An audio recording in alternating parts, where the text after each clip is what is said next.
Welcome to the March 13th Superintendent's Budget Advisory Task Force. We are going to begin our meeting just right at 4 o'clock.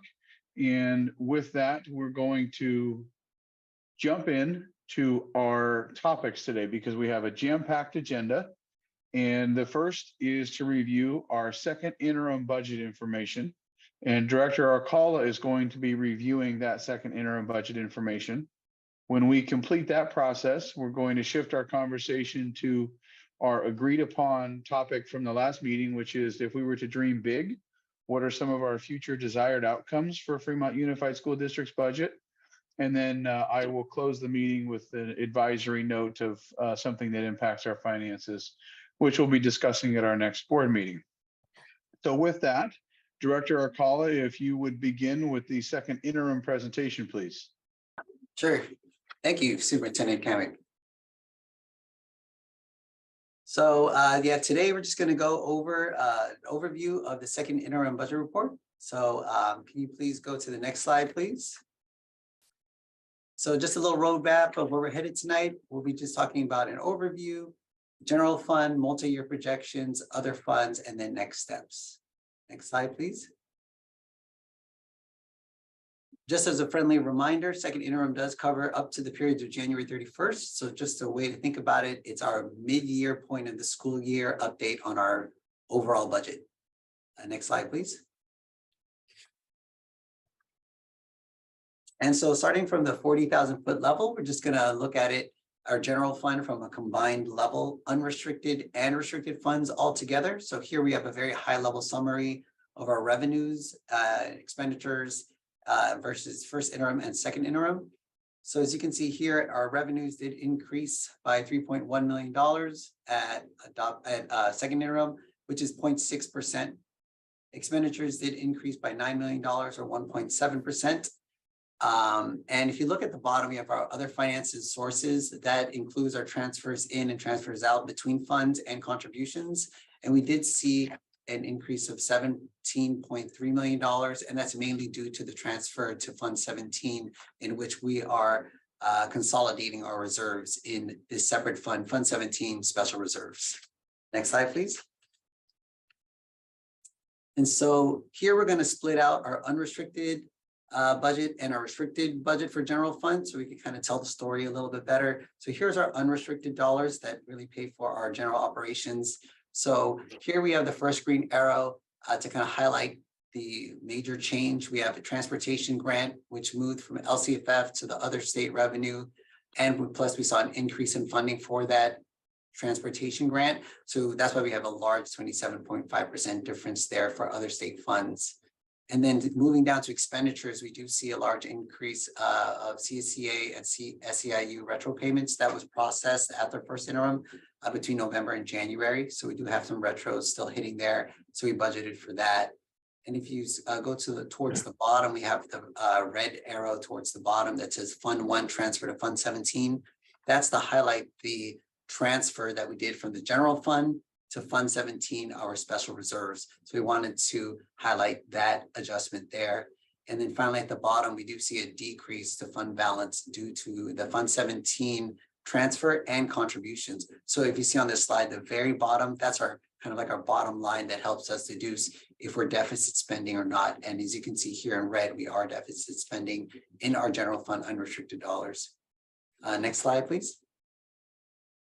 And so now as we switch gears to the other side of the house, which is our restricted categorical funding, we do see that our revenues did increase by 1.6%. And that's mainly to, we are recognizing certain revenues that came in, especially local revenues that we came in at second interim. So we're recognizing those revenues there.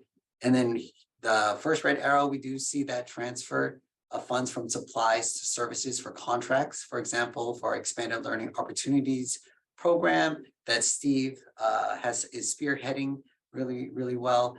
It's for our before and after school daycare programs. And then we also have some increased costs of special education, NPA and NPS services. And then finally, the last red arrow at the bottom, it highlights our contribution to special education, which increased by $4.5 million at second interim. And we also saw a $300,000 increase to routine restricted maintenance or our maintenance and operations budget due to salary negotiations that hit these retros that hit after first interim. So we all have that there under the contributions line. Next slide, please.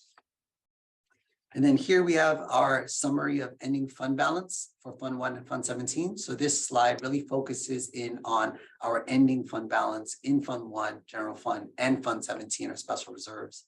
So starting at the top level, we're going to start with Fund 1, our General Fund. We do see that the General Fund balance did decrease by $23.2 million, or 24.2%. And that's mainly due to the transfer to Fund 17. So below that, you see Fund 17 obviously increased by $17.3 million. And that's because of the transfer from Fund 1 to isolate our reserves. And as a friendly reminder, we do have a state requirement to keep our reserves capped below 10%. And we are going to meet that because our reserves, if you combine Fund 1, Fund 17 reserves and assigned fund balance, it's at 7.9%. So we're going to meet that. And finally, if you separate out our reserves, our transfer for reserves, just focusing primarily on revenues versus expenditures, our expenditures are more than our revenues by $5.9 million. And that's due to various increases in expenditures that we will call out in the next slides. Next slide, please. And so this slide is primarily just to show how we are assigning our ending fund balance in Fund 1 and Fund 17. So focusing in on that middle column that says 22-23 second interim, we'll kind of go over some of the major assignments. So under the Fund 1, the top portion, our general fund assignments, we have ultimately $25.4 million assigned in the general fund in our ending fund balance. $400,000 is going to our 3-year textbook adoption. $3 million is going to replace transportation vehicles. Another $3 million is for technology refreshes. Another $3 million is going to textbook adoptions, and the rest is for deficit spending for the subsequent years. And as we get to our multi-year projections, we'll outline how we are deficit spending in the out years and how we need this deficit spending amount that's assigned for general fund. And below that, we have Fund 17. We have $6.4 million that's assigned. 5.4 is for the board required additional 1% reserve. We have another $1 million that we've highlighted as declining enrollment. And then finally, we have our state required 2% at $10.9 million to total to $17.3 million in our Fund 17. And then next slide, please. So as we drill down further, we're just going to highlight some bulleted details for our revenue assumptions and adjustments. So starting with our local control funding formula, our main meat and potatoes of our revenue, our LCFF did increase by $345,000. And that's mainly due to, we saw an increase of unduplicated pupils. That's our low income foster youth and English learners. That increased by 0.11% at second interim. And this year we have an LCFF investment from the state, which increased by 0.42% at second interim. So we were able to include those factors when we're calculating our LCFF, which created an increase of $345,000. And then if you see towards on the left side, that last bullet, it's our actual ADA for 22-23. Our actual ADA did increase by 0.22%. So that's great. It went up from 96.18 to 96.40%. And that's great news because we're seeing more kids attending classes, attending school. So that's great news. And then on the right side for federal revenue and state revenue, we are seeing increases in revenue. And that's mainly due to updated data such as enrollment and ADA figures that have changed between first and second interim. Some examples are special ed and CSACE funding. They did see an increase. And then local revenues increased by $500,000. And that's due to recognizing new grants, new donations, new gifts that was recognized after first interim. And next slide, please.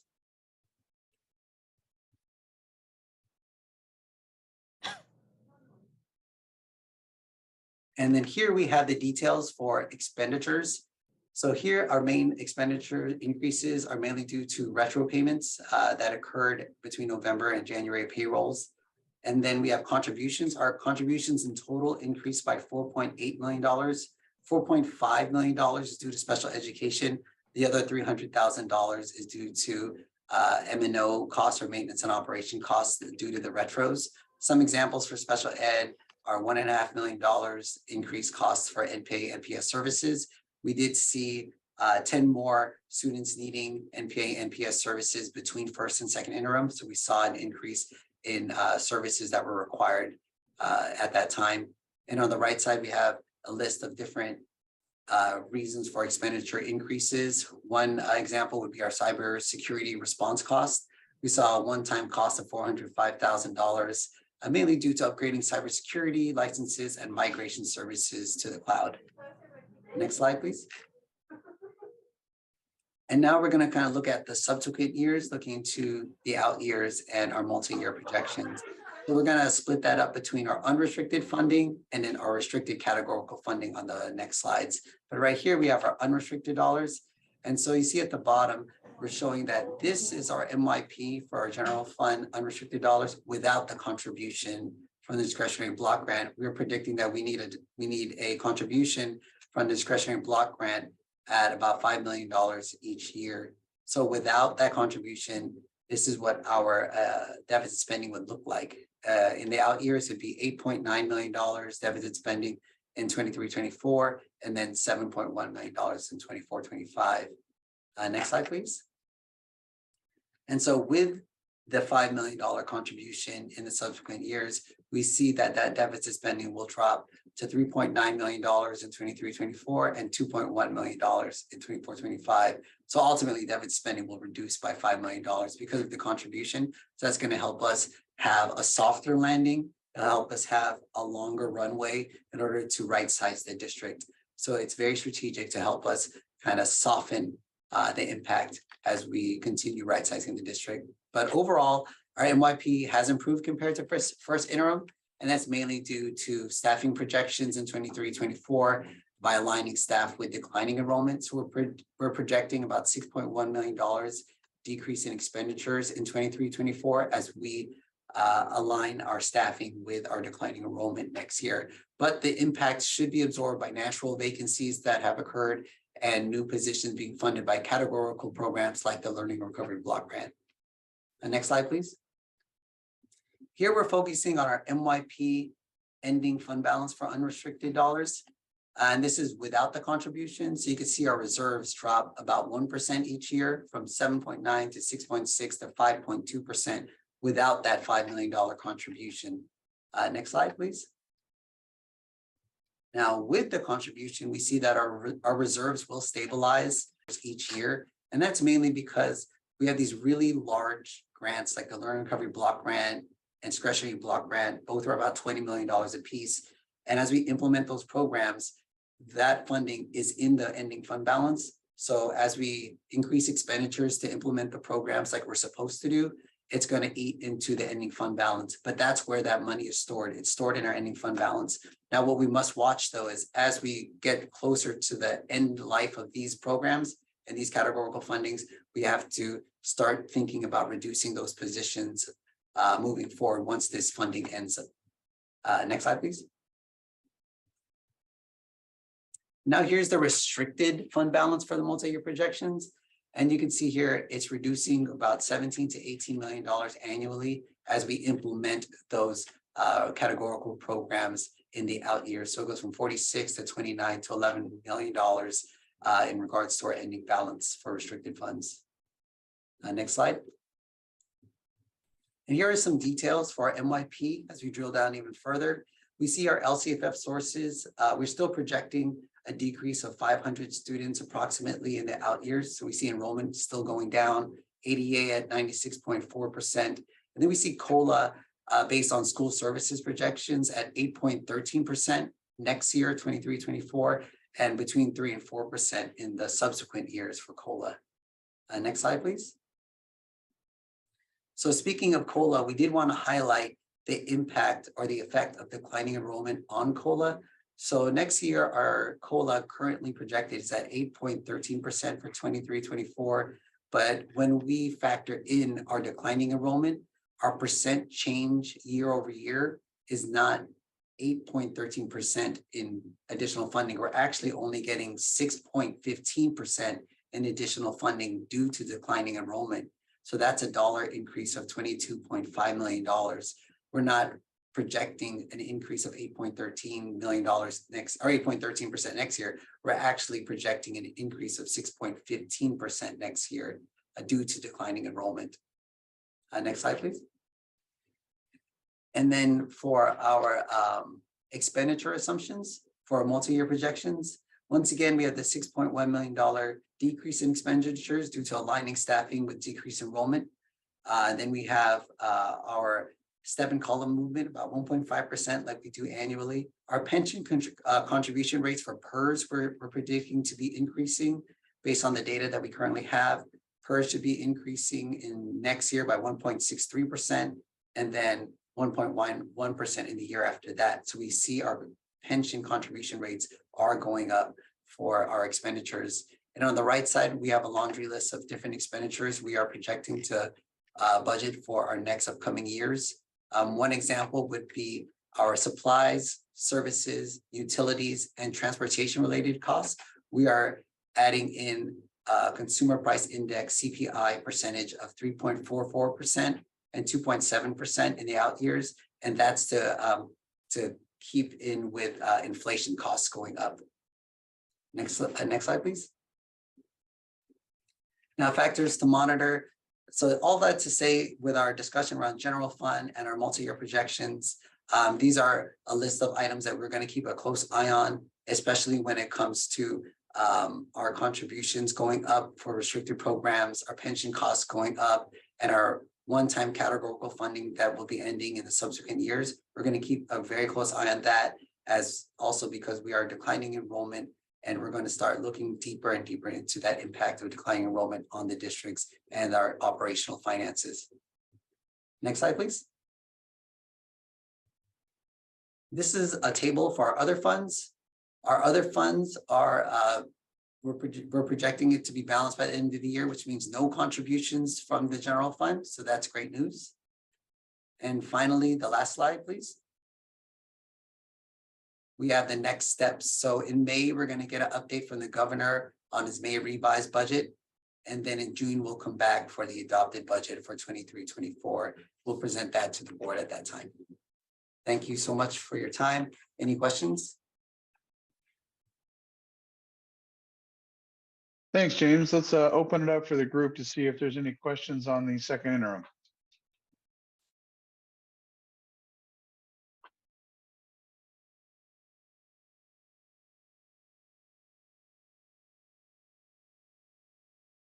Yes, Ganesh, please go ahead. Oh, just had a question on what the discretionary block grant was. I did join a little late and I wasn't sure if that was mentioned earlier, but I was curious what that term meant. Yes, so I'll offer a response, and then Associate Superintendent Hillman or Director Akala can help clarify anything that I might miss. The art music discretionary block grant, as it's titled by the state, I think is frankly creative naming by the state. So what that is it is a block grant provided to each school district.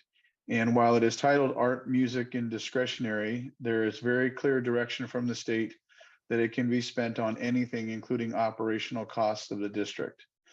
And so the title is a bit misleading because it is not it's not restricted to those two things of art and music. And that is our discretionary block grant for this year.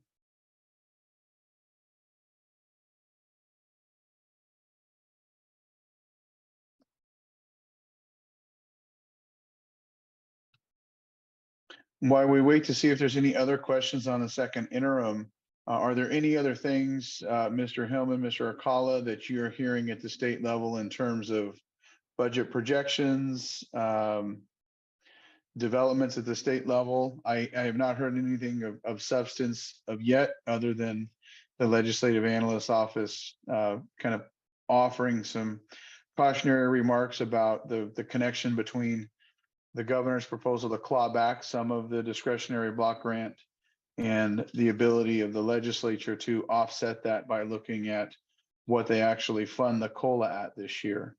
And for our attendees, let's say, for example, the statutory COLA is set at 8.13. I think the Legislative Analyst Office has suggested that the legislators consider funding the COLA a little bit less than that. I don't remember what number they targeted, but let's say, for example, maybe the Legislative Analyst Office suggests that the state funded COLA be 8 instead of 8.13. And there have been many years where the statutory COLA is provided at the state level as a numerical value, but the funded COLA is much less. There's actually been years we've gotten a negative COLA. But I haven't heard much else from the state in regards to budget developments. Mr. Hillman, Mr. Akala, and then I see a question from Trustee Jones. Nothing new other than that concept that you just explained. So if we hear actual numbers of what state revenues are looking like and how that would be applied to funding a COLA, we'll let everybody know. But at this time, they're just talking about the concept. The only other thing I've heard, to go a little bit deeper into what you were just saying, Superintendent Kamick, is the concept that the legislature's first response to the governor's budget from January was the governor's budget is fully funding what they believe to be a little over 8% COLA. The legislature's response was something like, well, what if we didn't do that? What if we didn't fund the COLA 100%? And we did dip into some of the savings accounts that have been set aside for a rainy day. What would that look like? So this is part of the back and forth that we're used to this time of year. We'll see how it all shakes out and when the numbers actually get discussed, but that's the temperature that we're hearing from the legislative floor at this time, but nothing more substantive than that. Yeah, and before we turn to Trustee Jones, I think the other thing that is of note, you would think after the pandemic and the years that we've had, even the last 5 to 6 years with fires and everything else, one interesting development this year is because of all of the storms, normally all the taxes are due April 15th, right? And we've actually been advised, and I think most people have, most counties in the state are getting an extension on when those have to be filed. And so what that does is it doesn't change the state deadline for when they have to approve the budget, but you can see that it might not be a clear picture for the state legislators if they're counting on, the sequence of budget happening at the state level is dependent on the tax returns that we see in April. And if almost all the counties are getting a month delay on when they submit their taxes, we're unsure how that's going to impact the picture and the clarity of the budget development at the state level. So we'll have to see how that develops. Trustee Jones. Yeah, when we say that the statutory COLA is 8.13, but the state may only fund us at 8, does that mean there will be a deferred payment, or we'll only ever get the 8%? It's hard to, Yeah, go ahead. it's hard to say specifically because the state likes to do a lot of different things. I would generally consider it that we'll only get the 8%. Okay. Because of the forecast in the out years. There have been times where the state has funded a COLA and they'll say, well, because you didn't get the full COLA last year, this year we're going to give you this plus that. But I generally think of it as if 8.13 is the statutory number, and let's say the final budget says you're going to get less than that, you're going to get 8. I would doubt that we build into our budget anywhere that 0.13. We generally consider that it's not going to come down to us. So what then happens with the bargaining agreements? Do we then fund? I can't remember how it's written. All the bargaining agreements say the state funded COLA. So that allocation is determined strictly on what the state passes as the funded COLA in their budget, not the statutory COLA. Because remember, the statutory COLA is a statistical calculation absent the legislator's approved budget. The state funded COLA is actually the revenue received by districts across the state. Question to Michelle. Good afternoon. The question I had goes back to one of the first slides for Director Arcala, where we're showing the retro pays that happen. And the retro pays, to me, it seems rather kind of a smoke and mirrors in a sense that that money should have been held out last year out of last year's budget, out of a reserve. Is that correct? Or because it's kind of looking like it's coming out of this year's as an impact, and it should have been a reserved money. Yeah, no, it's a good question. We did have it in reserves last year, and then it carried over to this year. And so as the negotiations were passed and everything was signed, now that we're implementing a lot of those salary increases and we are implementing them through payroll plus the retros, now it's getting eaten into the fund balance where we kept that money aside for those retro payments and the salary negotiations. So it was there last year, and then we just carried over to this year.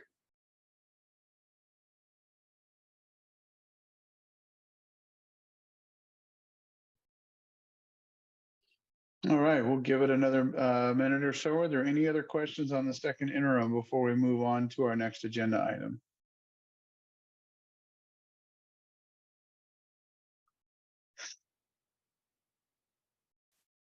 Okay, seeing none, we will move on to our next agenda item. And as we talked about in our last task force meeting, the request was to agendize a topic where we would have room for discussion about if we were going to dream big in Fremont Unified School District, what are some of the things that we'd really want to see?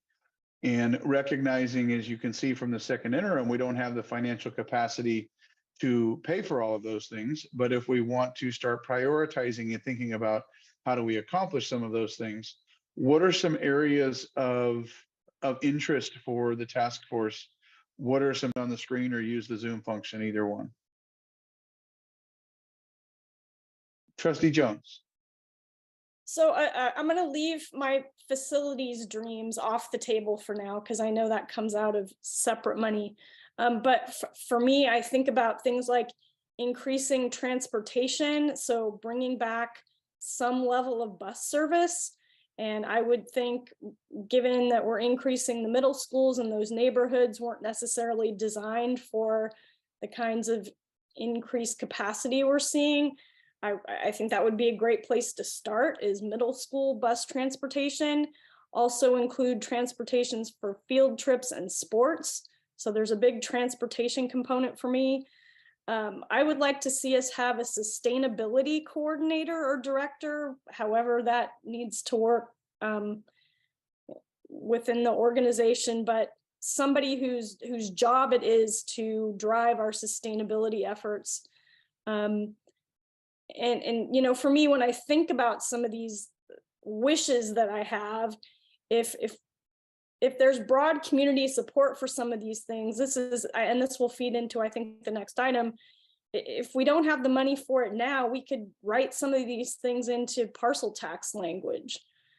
Because I think we hear from people that they want transportation. We hear from people that they want us to have more green initiatives. And I think those kinds of things can help us potentially pass a parcel tax and get these things.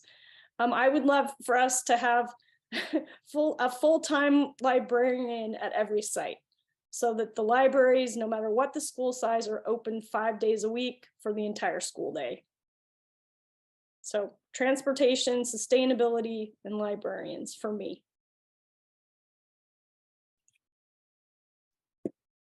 Okay, thank you, Trustee Jones.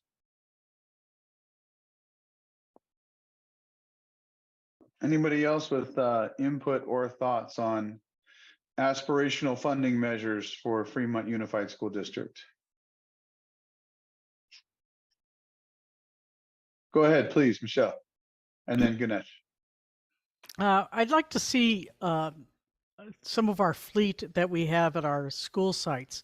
That seems to get forgotten. I know at my site where we've had a electrical vehicles to move things around on a 47-acre site. They got, we were told, oh, we no longer take care of that vehicle and you're just on your own. So I'd like to see that there's an equity among all of the larger schools, and it may not just be by high school, it may be by the amount of property they're on, to look at that to make sure that we've got something going on there. I'm with Trustee Jones that yes, I would love to see transportation back.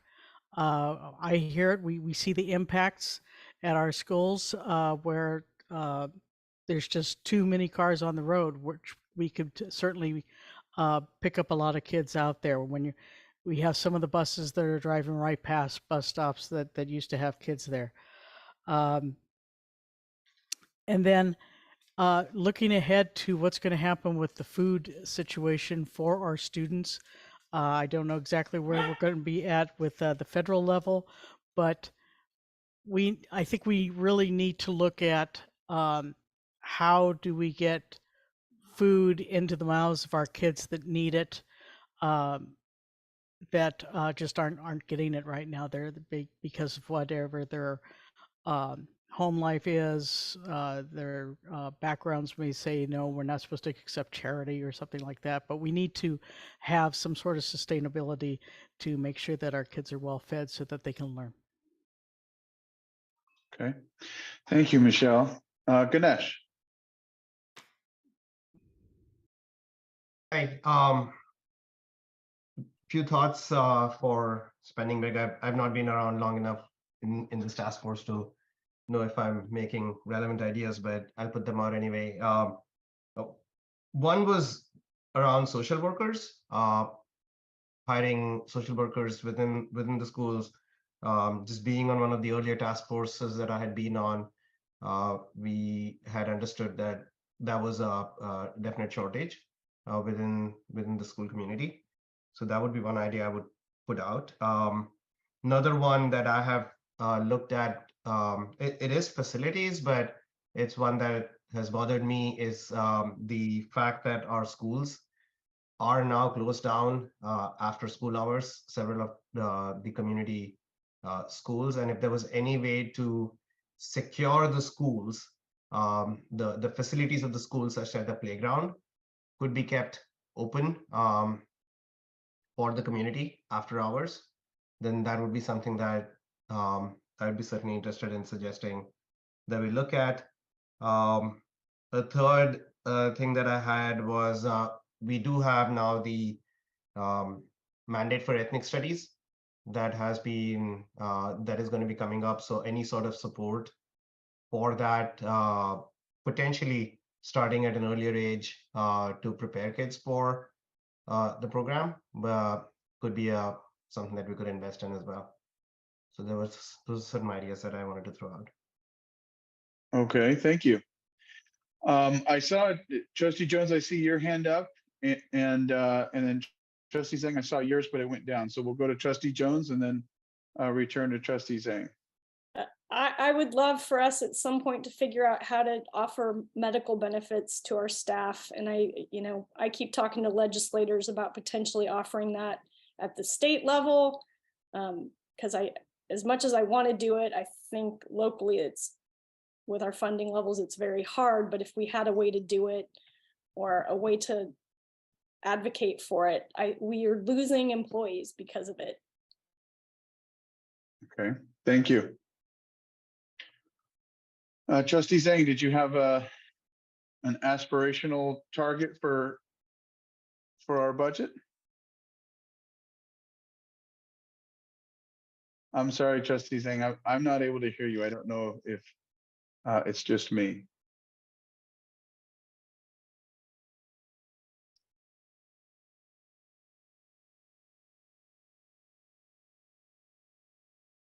No, sorry, I'm still not hearing you.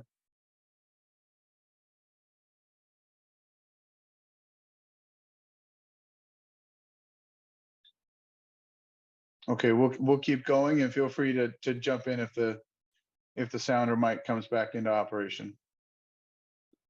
Any other aspirational targets for future? Brandon Dorsey.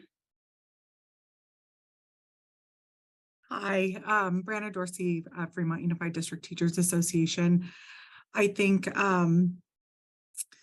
besides what the other people have added, which I fully agree with Trustee Jones about healthcare. I know there are things going on at the state level that could potentially impact that, but I think we have to talk about what our students need and investing in our youngest students. I hear a lot that special education encroaches on our budget. We've been asking the feds to fully fund it for years. It's an unfunded mandate, but if we're investing in our youngest students to prevent them from going into special education in the first place, I think we could save a lot of money in the long run. To do that, we wouldn't need to maintain, I know we have them for 2 years, but intervention specialists, counselors, talking about class size. I know the state has set parameters around state preschool and TK. But the chunk of the academic work starts to come in kindergarten. So I'm hoping that we get information from the state on that, and that the feds decide to do more funding. But what can we do in the meantime to ensure that students are getting the early intervention that they need, so that it costs us less money in the long run. In addition to that, the ratios for student access, whether it be, and I know we have shortages in all these positions, so this is the dream. It really is the big dream list, but appropriate staffing levels, or working on goals for counselors, for nurses. Nurses are split often between 4 sites, and all of our other specialists, which as more and more gets piled onto their plates, whether it's a federal requirement or a state requirement, there's less time to serve our students, and that's why we're here. I don't know if FUSD can solve those problems in one budget wish, but it's always good to work towards our goals. So besides the facilities things that Trustee Jones said, but I know that is a separate conversation. Thank you. Thank you.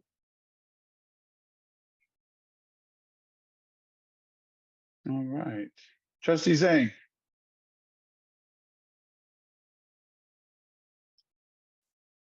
I'm still not able to hear you. I'm so sorry.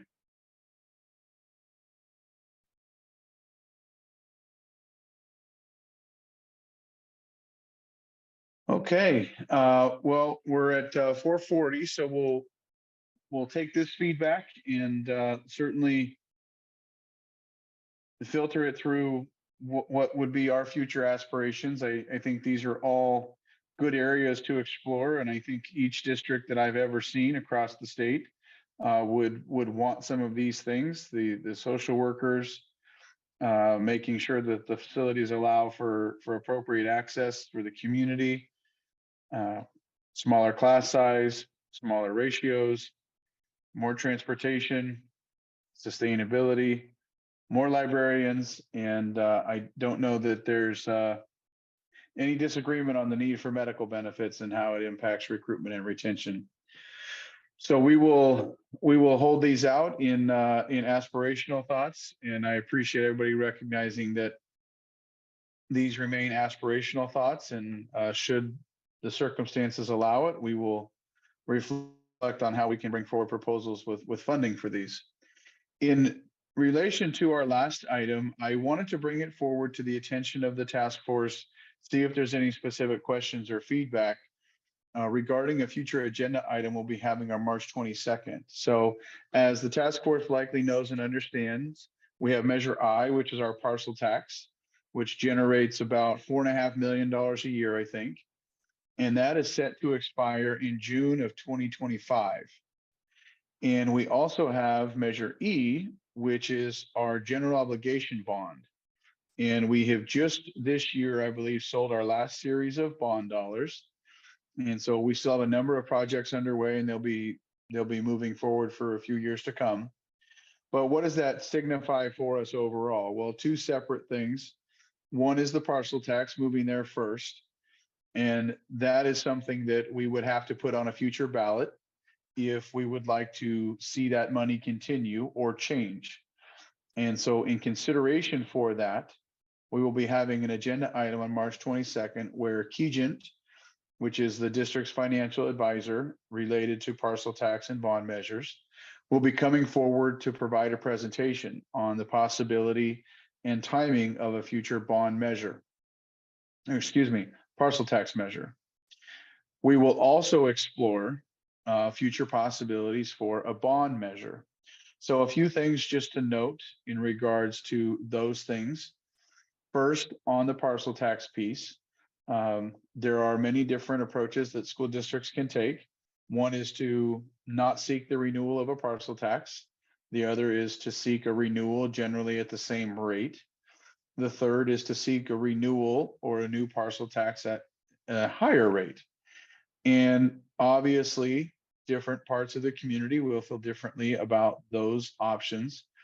So what we do as a way to prepare for that is we also look at using someone to do polling for us. As you might imagine, that gives the board the opportunity to have information about what members of our community may be willing to support. As Trustee Jones mentioned, what would they want to see their tax dollars committed to?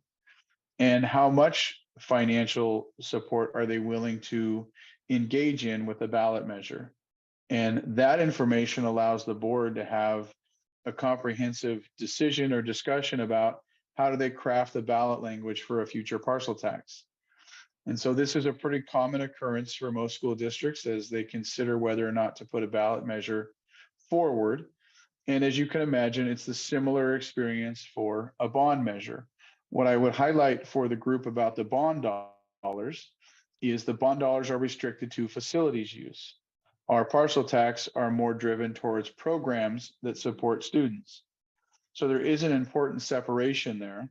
The other is that the parcel tax is generally a flat fee, and bonds are generally based on the assessed valuation of the value of your property, and taxpayers pay a percentage of that valuation. So for both, Kegent will come forward and provide a general discussion point about things that the board may want to consider, timing of future elections, timing of when they think it might be appropriate for the district to seek a ballot measure for one of those two things. And we'll also have on the same agenda potential contract for a polling agency. In years past, Godby is the name of the company that has done the polling for Fremont Unified School District for past measures. And we're going to bring forward a potential contract for their service for the board to review, because we want to begin that polling as soon as possible so the board has as much information as possible as they make their decision. The last note I'll make about this before I open it up for questions is the board is able to talk in the board meetings about timing of bonds or parcel taxes, amounts of bonds or parcel taxes, the polling information that we receive, when we might want to do this, when we might not want to do this. But once the board makes a final decision to put something on the ballot, that is done by passing a resolution. Once that resolution is passed, then the board is pretty much prohibited from talking about it during the board meeting, and our staff really is prohibited from talking about it during work time. And that's where we have to engage the support of community members and time outside of work for the campaigning, because the regulations don't allow us to campaign for a ballot measure, whether it's ours or somebody else's, during the use of our work time, which is in essence during the use of our public dollars. So I just want people to know that we're going to be talking about that on March 22nd. And as we do, I'd be happy to answer questions if I can about that subject matter or hear things that would be of interest for you in that agenda item.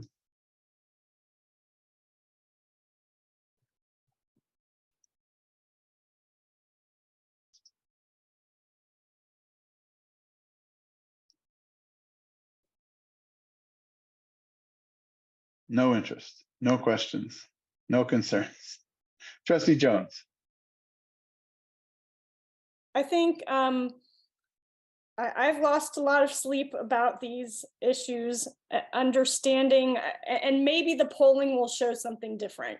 But I'm going into this thinking that it's probably unlikely that the community is going to be willing to support a bond and a parcel tax in the same year. And maybe I'm wrong. I hope I am.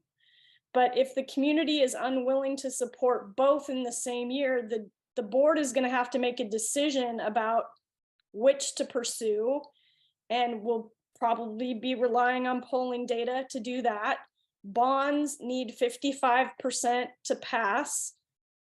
Parcel taxes need 2/3 to pass. So depending on what the polling shows,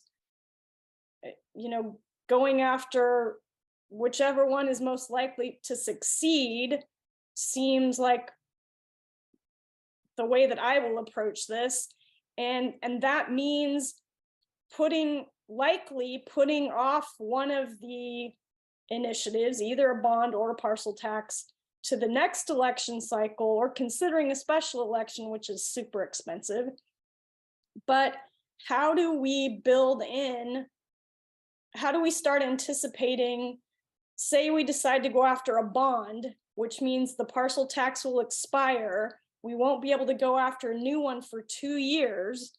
Is there any way for us to build into our budget enough to cover the parcel tax for 2 years, the revenue that we would have? And I know probably the answer is no, but how do we plan for the delay for one of these things? Because, and I'm thinking also, let's say we go after the parcel tax. If we delay a bond till 2026, our facilities needs, some of them are dire. How do we manage some of the things that won't be able to wait until another bond is passed? So these are going to be really, really tough decisions, and we have a heavy lift, I think, in the economic, just the overall economic times that we're in, of helping our community understand why this is so critical. There's going to be a lot of work to do. So I just wanted to kind of throw those things out that I'm thinking of, so folks are aware. And to know that I don't think any of this is going to be easy. It's going to be a hard decision to decide what to do. And it's going to be, I don't even want to think about what if the polling shows that neither one would be successful. I don't know. I just think we're all going to have to gear up to make sure that we're ready to hit the ground running to get the support of our community. Yeah, thank you, Trustee Jones. You are correct that in any case, in any place, in any time, passing a parcel tax, even an extension of a parcel tax, is a heavy lift, as is a bond measure. And I think our financial advisors will be great in helping us digest some of that information. A few things, to consider in regards to your question about, can we build it into the budget? I would say that it would be a situation of prioritization of the budget. We don't necessarily have plans to build in an extra $5 million, but what we will do is when those come, we have to plan for those coming off the books already as we build our budget, because we don't have a new extension in place. So as we do that, it will demonstrate itself in our structural deficit in the out years of our budget, and we'll have to consider how we respond to that. The other piece in regards to the bond for facilities, which I think is important to consider, is each district has what's called a bonding capacity. And so we have to look at how much do we owe on outstanding existing bonds, and how much room do we have for new bonds. And so that will likely inform the amount of bond that we would how would I describe it? That would inform the size of the bond that we might be considering for a ballot measure, because we will have to project year over year our existing debt on bonds and the space and availability for new debt on bonds. And that's really driven by a calculation of our bonding capacity, which gets into the assessed valuation of our property in the city of Fremont, the county of Alameda. So a lot of things to consider there, which is one of the reasons we make sure we use financial advisors. Michelle. Thank you. Yeah, having gone through both the last bond and the last parcel tax, yeah, it's definitely a very scary proposition. But I think being that you're looking at using the same companies as in the past, we should be able to take a lot of the data that we had last time and then juxtapose it onto the data that we get this time to kind of see the trends, to see where we're going. So it's not just pulling numbers out of the air. We can actually look at what's trending, what our background is. So hopefully, even though it could still be a dire look, I think we can see we can actually have a better projection this year on both of those, and it's possible that it may be just taking the parcel tax and pleading for an extension and possibly the bond at the same time. Just appealing to people's sensibilities that the stuff's crumbling. They've the termites are holding a lot of our buildings together by holding hands. So we've got to invest in that. Otherwise, it's going to continue to cost us more and more money, and we just won't be able to have anything. And then the assessment of their properties are going to go down to the bottom level. So that's where you have to go after people, hit them in their pocketbook at that their small investment is for the greater good and for the greater property values that they'll recoup after. Thanks, Michelle. Yeah, it is. It is definitely something that, having used, if the board were to approve, let's say, the contract for polling with the same company we used last time, it'll be valuable information to see where that polling weighs in compared to the last time. So much has changed since then. How much the community's feeling about Fremont Unified School District has or hasn't changed since that time, and also the economic status of where things were in the economy during the last round of polling versus where they are in the current moment with record high inflation and some instability in the job market, especially around Silicon Valley. So it's going to be an interesting dynamic, and I don't have in front of me where the overall economy was the last time we polled, but that's another reason why these experts will be helpful should the board approve that contract. And they also make sure that they're getting a nice cross section of our community, so that we're not polling in one area or with one subgroup. We're getting a broad lens of Fremont Unified School District voters. So that will be something on the agenda. So we're at the point of the meeting where we would begin looking at topics for our next meeting. One of my suggested topics, if there's agreement from the group, would be for this task force to have discussion about strategies to deal with declining enrollment. I don't know if there's a consensus from the task force there. Okay, looks like there's a general consensus. It certainly is something that we are grappling with, and we hope that decline becomes less significant. One of the things that we think may help with it becoming less of a decline is, if you haven't heard the news, very excited that we have reached a collaborative agreement with FUTA, and we are able to offer extended day kindergarten programs next year at all of our elementary schools. And we also have after school care at all of our elementary schools next year. So two exciting developments to offer an improved program for our kindergarten students. And hopefully that will help us retain some of our kindergarten eligible students within Fremont Unified School District. Any other suggested topics for our next meeting beyond trying to deal with declining enrollment. Hello, can you hear me? Yes, we can hear you now. We have your Oh sound. my goodness, what happened? I mean, I'm trying to find my husband and he's not here. So I don't know what happened. So I think actually, no matter what we do, and we need to focus on different ways of increase our enrollment, but give the community what they think are the most important items. And so I've been talking about, having different speakers coming to speech and to talk about the most, the current development in science and in internet, in biology. And those are different things, to kind of attract families to continue enroll the students to our community. The otherwise, we do have to look at, because I hear many people say, and our grading is so tough, and some people just left. And I want to see what happened with this year's admission to college compared with quite a few years. And I heard that from Mission San Jose, and there was only like 20 some students, I don't know the number, admit to Berkeley this year, compared with like several years ago, it's like 200. So can we look at the trend so then we can address the concern from the parents?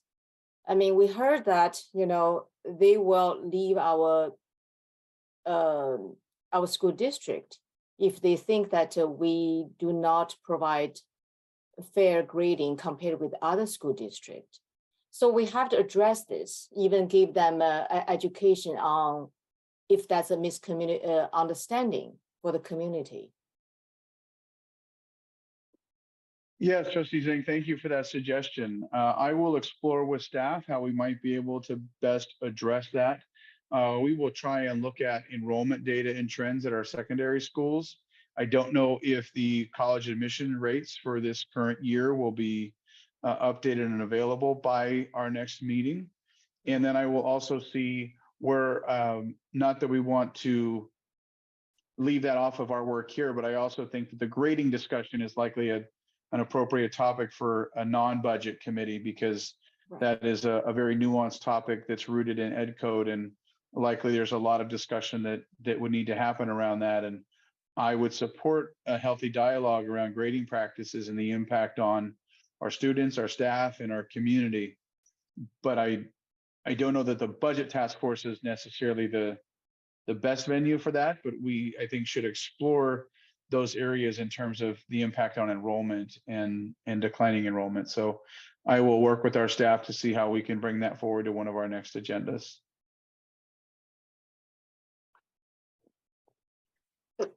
Another thing is that can we have a budget for like vegetable gardens? So we Can we have can, and what I always remind people of is we can have a budget for anything, but we can't have a budget for everything. So it's a question of kind of, again, prioritization. So where do we want to allocate those funds from, and will it impact another program or another area of the budget that's already receiving funds? So if there's an aspiration for more funding to support school-based or community-based gardens, that's something that we can look at. It's also something that we can see if there are available grants to support, or community organizations who might be able to help us support that effort as well. I think that we can invite the community to come join us, and we can all put the effort to create those things. And if we don't have the budget, I think the community would love to be involved and to give the children a healthy outlet. You can go instead of PE, or you can go, garden, and maybe also teach them the healthy living, food, nutrition. I think they're all connected. Yes. So we will keep that on our aspirational budget targets as well. And with that, we've reached our magical time of 5 o'clock, which might mean that we started at 4 and finished at 5. Is there anything else for the good of the group before we close out at our designated time?